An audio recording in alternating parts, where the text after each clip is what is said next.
يا سيدي يا رسول الله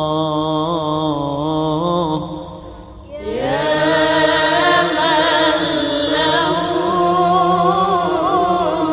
الجاه عند الله.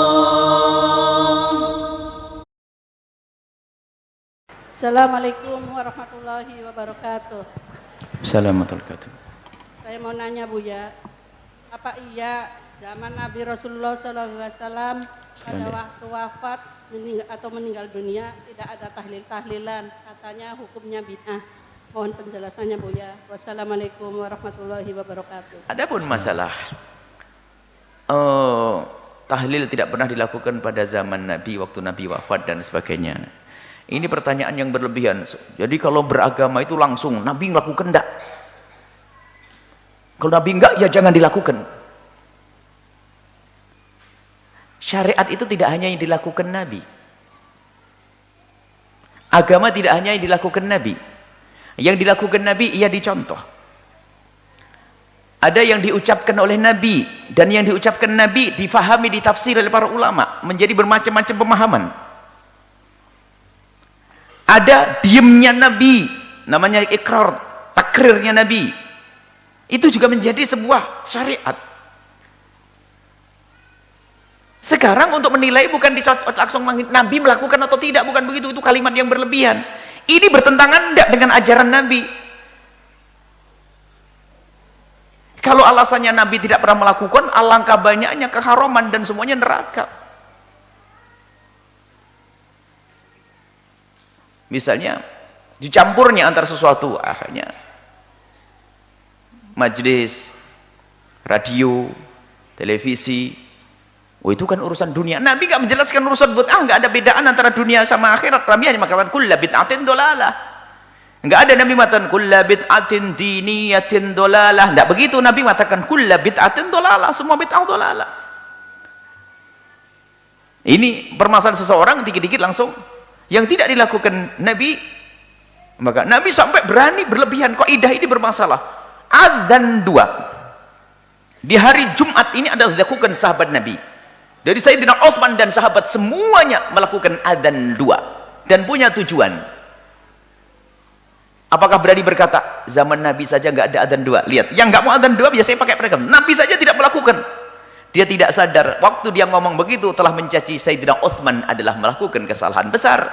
Karena Sayyidina Utsman mengadakan apa? Adzan 2. Sholat tarawih dengan seperti yang Anda lakukan, itu adalah dikumpulkan Sayyidina Umar bin Khattab. Tapi kenapa kok Sayyidina Umar tidak dikatakan bid'ah? Kenapa Sayyidina Utsman juga tidak dikatakan bid'ah yang demikian itu? Mereka adalah, pertama adalah sahabat Nabi dan mereka adalah ulama, mengerti tentang mana yang dilarang Nabi SAW. Kemudian di saat melakukan sesuatu kemudian diikuti oleh orang lain, para ulama-ulama yang lainnya, pasti ini adalah karena sesuatu itu tidak melanggar Rasulullah SAW. Sehingga disepakati masalah adzan 2 adzan itu sepakati dari masa ke masa. Sekarang ada orang muncul akhir zaman seolah lebih hebat daripada Sayyidina Utsman, lalu pengen mengembalikan kepada Rasulullah adzan 1. Kalau Anda tidak adzan pun sholat Jumat tetap sah kok Jumatan Anda. Nggak pakai adzan. Kalau adzan 2, sunnah khulafaur rasyidin Sayyidina Utsman bin Affan. Saya biasa, kalau seandainya saya harus khutbah di tempat yang adzannya 1, saya nggak terlalu mempermasalahkan. Akan tapi jangan sampai mencaci adzan 2 lalu dikatakan bid'ah gara-gara kaidah tadi. Pada zaman Nabi nggak ada. Wah, ini bahaya sekali. Tapi masuk dalam satu naungan riwayat hadis Nabi SAW. Contohnya zikir, diperintahkan Nabi, zikirlah dengan cara apa saja.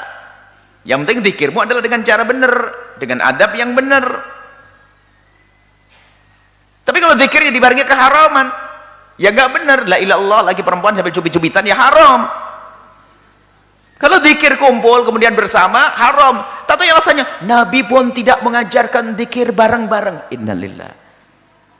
Kan Nabi sudah nyuruh berzikir banyak. Jadi gara-gara pertanyaan seperti tadi itu, kami yakin bukan pertanyaan ibu sendiri, dari orang yang sok. Jadi Nabi tidak, coba pernah ada tahlilan? Pernah Pernah ada tawasulan? Terus apa lagi? Pernah ada selamatan? Dan seterusnya. Sekarang tanyakan tahlilan itu apa? Anda paham atau tidak tahlilan itu apa? Tahlilan adalah kandungan di dalamnya adalah doa. Kemudian tahlilan itu dibahas oleh para ulama, bukan Anda, bukan dia yang bertanya. Makanya orang yang mempertanyakan tentang tahlilan itu menunjukkan, mohon maaf, ketidakmengertian dia tentang ilmunya para ulama. Tahlilan itu ada judulnya khusus di dalam bab fikih, bukan tahlilan. Tahlilan itu kelihatannya spesial negeri kita ini. Tahlilan, karena ada la ilaha illallah namanya tahlilan. Sebenarnya tahlilan itu sudah masuk dalam. Makanya aneh sekali kalau orang itu mengatakan begitu. Ulama dari masa ke masa membahas masalah ihda'uts tsawabi, menghadiahkan pahala kepada orang yang meninggal itu. Kadang disebut tahlilan, kadang ihda'uts tsawab. Berarti dia tidak ngerti masalah ihda'uts tsawab. Suruh bahas, cari judul ihda'uts tsawab, menghadiahkan pahala. Bahkan orang yang sangat diagungkan oleh orang yang anti tahlil, imam mereka memperkenankan dengan terang-terangan. Memperkenankan, berarti dia seolah-olah lebih hebat dari gurunya itu. Dia orang, mohon maaf, dia perlu diobati, dia sakit. Jadi pembahasannya tahlilan bukan begitu, menghadiahkan pahala. Lah ini ada ndak? Bagaimana pendidikan yang diambil dari Nabi? Orang satu amalan tapi pahalanya untuk orang lain. Ada ndak contoh dari Nabi? Apakah Nabi mengizinkannya?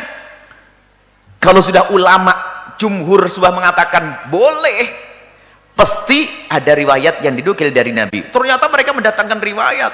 Termasuk seorang perempuan mengatakan, bapakku pernah bernadar mau haji, bagaimana? Apakah boleh aku hajikan? Yang haji dia, tapi pahalanya untuk bapaknya. Sehingga yang lainnya disamakan, banyak kisah panjang. Jadi permasalahannya adalah dengan pertanyaan itu seolah-olah dia lebih tahu tentang Nabi SAW.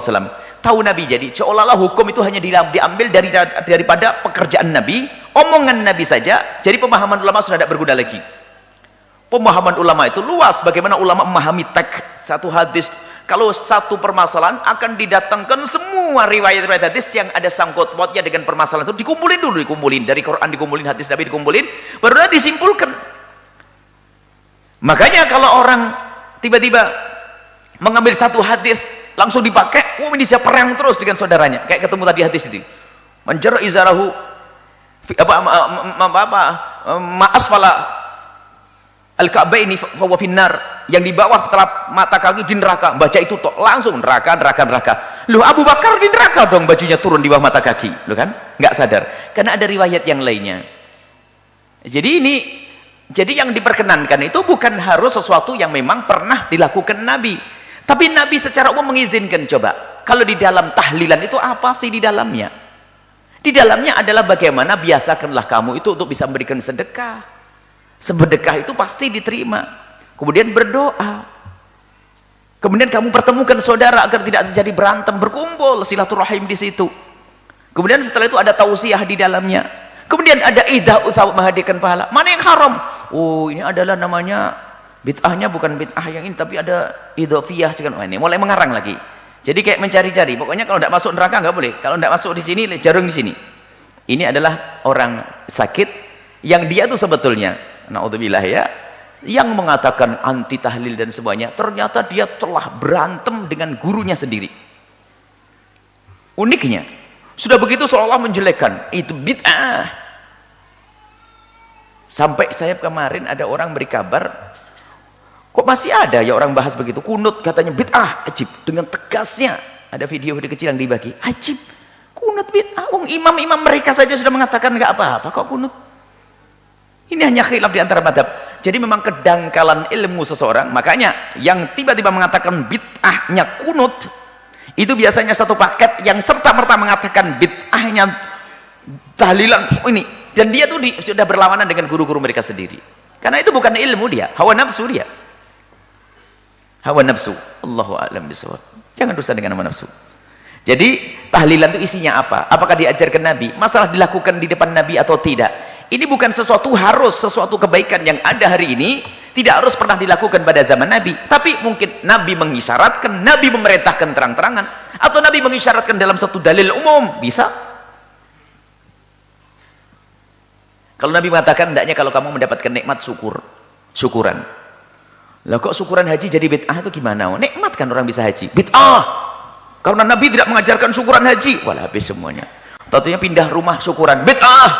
Ajib, orang pindah rumah biar dibacain doa, tetangganya bid'ah. Aneh bener dong, syukuran rumah saja kok bid'ah. Itu ada apa ini? Sudah dicetak lidahnya, ini lidahnya itu bengkoknya bid'ah begitu itu. Nasib itu orang. Na'udzubillah. Semoga Allah mengampuninya dan berikan hidayah kepadanya. Selesai, wallahu a'lam bishawab. Jadi untuk masalah tawassul, tahlil kita punya pembahasan dan sudah ada videonya. Kita ada membahas tentang tahlil. Kita juga pernah dialog dengan mereka. Ada tahlil, ada tawassul. Tawassul syar'i, tahlil. Terus apa lagi? Nah, ini ada semuanya dan sangat syar'i dan kembali kepada Nabi sallallahu alaihi wasallam. Artinya tidak bertentangan, bahkan masuk di dalam ajaran Nabi sallallahu alaihi wasallam. Wallahu a'lam bishawab.